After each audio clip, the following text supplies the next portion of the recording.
रोहित ने जब इंस्पेक्टर गिरीवाल से पूछा कि वो लकड़ी बाजार क्यों और किसके साथ गए थे, उसके बाद इंस्पेक्टर गिरीवाल की हालत खराब हो गई। वो सागर सान्याल का नाम नहीं ले सकते थे रोहित के सामने, इसलिए वो अब सोच में पड़ गए। वहीं रोहित ने जब इंस्पेक्टर को खामोश देखा तो उसने बोला, क्या हुआ, मैंने तुमसे कुछ पूछा? इस पर इंस्पेक्टर ने तपाक से कहा, वो साहब पुलिस वाला हूँ, आप तो जानते ही हैं, मुझे हर जगह आना जाना पड़ता है और मैं अकेले ही गया था लकड़ी बाजार। इतना कहकर इंस्पेक्टर ने आगे कहा, और मेरी छोड़िए सर, आप ये सोचिए कि मैडम के साथ वो शख्स कौन था, क्योंकि वो कोई मर्द ही था, मैं ये आपको दावे से कह सकता हूँ। रोहित ने जब ये सुना तो वो सोच में पड़ गया। रोहित को यही लगने लगा कि लकड़ी बाजार में अनिका के साथ वही शख्स होगा जिसे आज सुबह रोहित ने बाजार में अनिका के साथ देखा था। ये ख्याल आते ही रोहित इस बात से भी डरने लगा कि कहीं अनिका के दिल में किसी और के लिए फीलिंग्स न जाग जाएं और वो रोहित से दूरियां न बना ले। इस घटना को सोचने के बाद से ही रोहित से हट जाता था। इस वक्त रोहित यही सब सोच रहा था। तभी इंस्पेक्टर गिरीवाल ने रोहित से कहा, क्या हुआ साहब, आपने कुछ कहा नहीं? इस पर रोहित बिना कुछ बोले जाकर गाड़ी में बैठ गया। इंस्पेक्टर को थोड़ा ये अजीब लगा, मगर तभी उसने मन ही मन खुद को यही कहकर समझाया कि बीवी के मामले में जब परेशानी आती है तो इंसान ऐसा ही हो जाता है, चाहे वो इतना बड़ा आदमी रोहित मारवा हो या फिर हम जैसा कोई मिडिल क्लास। इसके बाद इंस्पेक्टर जाकर जीप में बैठ गए और उन्होंने जीप को आगे बढ़ा दिया। जीप अपनी रफ्तार से चली जा रही थी। एक तरफ जहाँ ये सब हो रहा था तो वहीं दूसरी तरफ अनिका को विकी ने कहा, ठीक है अनिका, मुझे लगता है कि तुम्हें अब जाना चाहिए, तुम जाओ, मैं तुम्हें ऑटो स्टैंड तक छोड़ देता हूँ, फिर उसके बाद तुम वहाँ से चली जाना। तभी अनिका ने कहा, नहीं विकी, मुझे अब यहीं से जाना चाहिए, मुझे नहीं लगता कि तुम्हारा वहाँ तक आना ठीक है, पता नहीं मुझे अंदर ही अंदर अजीब सा लग रहा है, इसलिए मैं यही चाहूंगी कि तुम यहीं से वापस चले जाओ और फिर जो भी बातें होंगी, जैसा होगा हमें आगे बात करनी होगी, लेकिन फिलहाल मुझे घर जाना चाहिए, वैसे भी बहुत देर हो गई है, आगे मुझे ऑटो मिल ही जाएगा। इतना कहने के बाद अनिका ने विकी की तरफ देखा। विकी इस वक्त खामोश खड़ा था। इस वक्त विकी को देखकर यही लग रहा था कि उसके मन में अनिका के लिए फिक्र दिखाई दे रही थी। अनिका ने जब विकी की तरफ देखा तो एक पल के लिए वो ठिठक कर रह गई, मगर उसने यही सोचा कि उसे इस वक्त कुछ भी नहीं कहना चाहिए। विकी चुपचाप खड़ा अनिका की तरफ देख रहा था। अनिका ने जब ये देखा तो उसे थोड़ा अजीब लगा, मगर उसने इस वक्त विकी को टोकना सही नहीं समझा। उसने विकी की तरफ देखकर कहा, ठीक है विकी, मैं चलती हूँ, तुम ठीक से जाना। इतना कहने के बाद अनिका जब जाने लगी तब अचानक से ही विकी ने पीछे से उसका हाथ पकड़ लिया। अनिका ने कभी भी एक्सपेक्ट नहीं किया था कि विकी इस तरह से उसका हाथ पकड़ लेगा। अनिका ने आसपास देखा, वो जगह काफी सुनसान थी, आसपास कोई नजर भी नहीं आ रहा था, मगर कहीं ना कहीं अनिका जानती थी कि विकी उसके साथ किसी भी तरह की बदतमीजी नहीं करेगा, क्योंकि विकी को उसके पापा करण गुलेरिया ने भेजा था। इस कारण से अनिका ने विकी की तरफ मुड़कर देखा तो उसने पाया कि विकी उसे बेहद ही अलग नजरों से देख रहा था। विकी की आंखों में कुछ आज अलग ही नजर आ रहा था। अनिका जिससे परेशान हो रही थी। अनिका ने अपना हाथ छुड़ाते हुए कहा, क्या हुआ विकी, तुम्हें कुछ कहना है क्या, या कोई भी परेशानी है तो तुम मुझे बता सकते हो। अनिका की तरफ देखकर विकी ने कहा, क्या तुम्हें मेरी चिंता होती है? विकी के मुंह से जब ये निकला तो अनिका की रिएक्शन बदल गए, उसका चेहरा हैरानी में बदल गया। उसने विकी की तरफ देखकर पूछा, क्या मतलब, मैं कुछ समझी नहीं, तुम कहना क्या चाहते हो, और इस तरह से तुम मुझसे ये सवाल क्यों पूछ रहे हो? अभी तक तो तुम ठीक थे, फिर अभी अचानक से क्या हो गया? अनिका जहाँ ये सब सवाल कर रही थी वहीं हल्की रोशनी में अनिका का चेहरा विकी को कुछ ज्यादा ही खूबसूरत नजर आ रहा था। ठंडी ठंडी हवाएं जब अनिका की जुल्फों को उड़ाती और अनिका अपनी उड़ती जुल्फों को अपने कान के पीछे करती तो विकी को बेहद ही खुशी मिलती। कहीं ना कहीं विकी अनिका की खूबसूरती में इतना ज्यादा खो गया था कि वो ये तक भूल गया था कि अनिका एक शादीशुदा लड़की थी और उसके 3 बच्चे थे।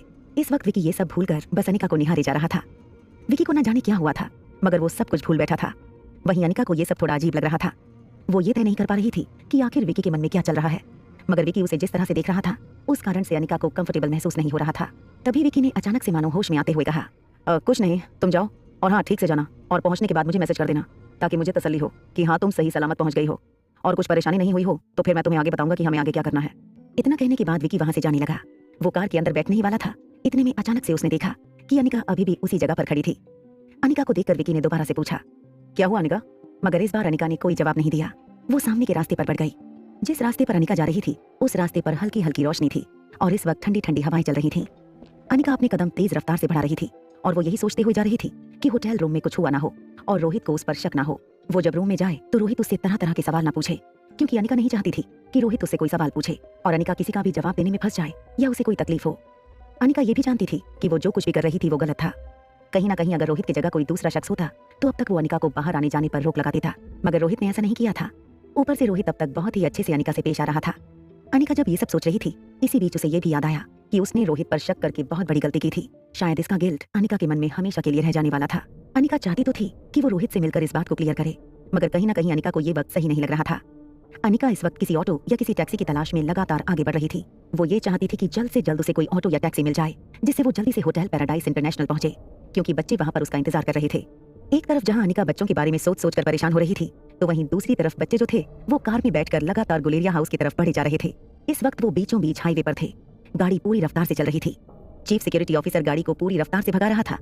इस वक्त उसके मन में भी यही चल रहा था कि कोई भी मुसीबत ना आए और वो बच्चों की मदद अच्छे से कर सके, क्योंकि वो भी कहीं ना कहीं चाहता था कि अनिका की याददाश्त वापस आ जाए और उसके बॉस यानी रोहित मारवा जो इतनी परेशानी में रहते हैं उनको थोड़ी सी चैन मिले।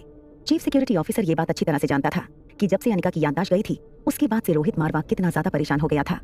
उसका ध्यान बिजनेस में तो जरा भी नहीं था, और तो और अगर वो बिजनेस मीटिंग्स वगैरह में जाता भी था तो उसे हमेशा अनिका की चिंता लगी रहती थी। इसी कारण से तो रोहित अनिका और अपने बच्चों के साथ मना लिया गया था, इस उम्मीद में कि यहाँ आने के बाद अनिका की याददाश्त शायद वापस आ जाए, मगर ऐसा कुछ नहीं हुआ था। चीफ सिक्योरिटी ऑफिसर ये सब सोच ही रहा था कि इतने में रिया ने चीफ सिक्योरिटी ऑफिसर की तरफ देखकर कहा, अंकल हमारी आपने जो इतनी मदद की है, थैंक यू सो मच, हम लोग ये कभी नहीं भूलेंगे, सच में आप बहुत अच्छे हो। रिया की बात जब चीफ सिक्योरिटी ऑफिसर ने सुनी तो वो बस मुस्कुरा दिया। उसने बस मुस्कुरा कर रिया की तरफ देखा और फिर उसके माथे पर हाथ फेरते हुए कहा, मगर आप सबको याद है ना, ये मेरी तरफ से पहली और आखिरी मदद है। मैं उम्मीद करता हूँ कि आप लोग मुझे दोबारा ऐसी सिचुएशन में नहीं डालोगे, इसीलिए आप लोग आराम से बैठिए। हम गुलेरिया हाउस पहुंच जाएंगे तो वहाँ पर आपको जिस शख्स से काम है आप वो काम कर लीजिएगा। मुझे पूरी उम्मीद है कि वो शख्स आपको वहीं पर मिल जाए। जैसे ही चीफ सिक्योरिटी ऑफिसर ने ये कहा, अलेक्जेंडर का दिमाग चला। उसने तुरंत ही चीफ सिक्योरिटी ऑफिसर से कहा, मगर अंकल आपको हमारे साथ गुलेरिया हाउस के अंदर नहीं आना होगा, हम तीनों ही घर के अंदर जाएंगे। जैसे ही चीफ सिक्योरिटी ऑफिसर ने ये सुना उसके रोंगटे खड़े हो गए।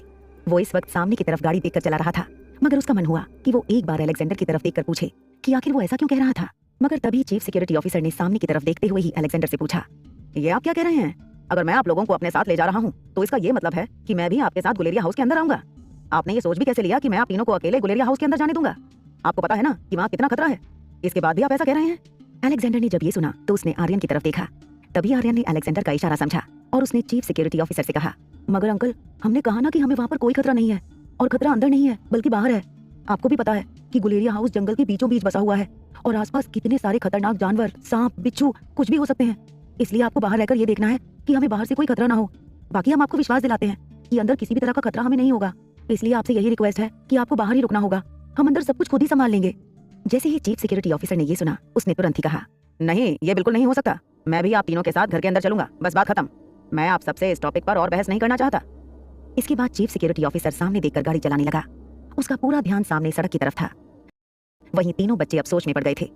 उनके दिमाग में एक के बाद एक अजीब से ख्याल आने लगे थे। तीनों इस वक्त एक साथ मन ही मन सोचने लगे कि अगर चीफ सिक्योरिटी ऑफिसर उनके साथ गुलेरिया हाउस के अंदर गया तो फिर हो सकता है कि बूढ़े बाबा उनके सामने आए ही नहीं, और फिर जिस मकसद से वो तीनों गुलेरिया हाउस जा रहे थे वो फिर पूरा हो ही ना। इस कारण से अब उनके सामने बड़ी मुसीबत आ गई थी। तीनों को समझ नहीं आ रहा था कि आखिर चीफ सिक्योरिटी गार्ड को मनाए तो मनाए कैसे, मगर तीनों बच्चों को कैसे न कैसे करके ये करना था, क्योंकि वो अब पीछे नहीं हट सकते थे और ना ही चीफ सिक्योरिटी ऑफिसर के साथ किसी तरह का धोखा कर सकते थे। तीनों बच्चों ने तो पहले सोचा कि अगर वो चीफ सिक्योरिटी ऑफिसर को अपने साथ गुलेरिया हाउस आने के लिए मना सकते हैं तो फिर वो उसे बाहर रहने के लिए भी मना सकते हैं। यही सोचने के बाद अलेक्जेंडर ने रिया की तरफ देखकर कुछ इशारा किया। रिया अलेक्जेंडर का इशारा समझ गई। वो अभी कुछ कहने वाली थी, इतने में चीफ सिक्योरिटी ऑफिसर ने अचानक से गाड़ी को ब्रेक लगा दी। तीनों बच्चों को समझ नहीं आया कि आखिर हुआ क्या। तीनों बच्चे सोच में पड़ गए और सोचने लगे कि आखिर चीफ सिक्योरिटी ऑफिसर ने गाड़ी क्यों रोक दी।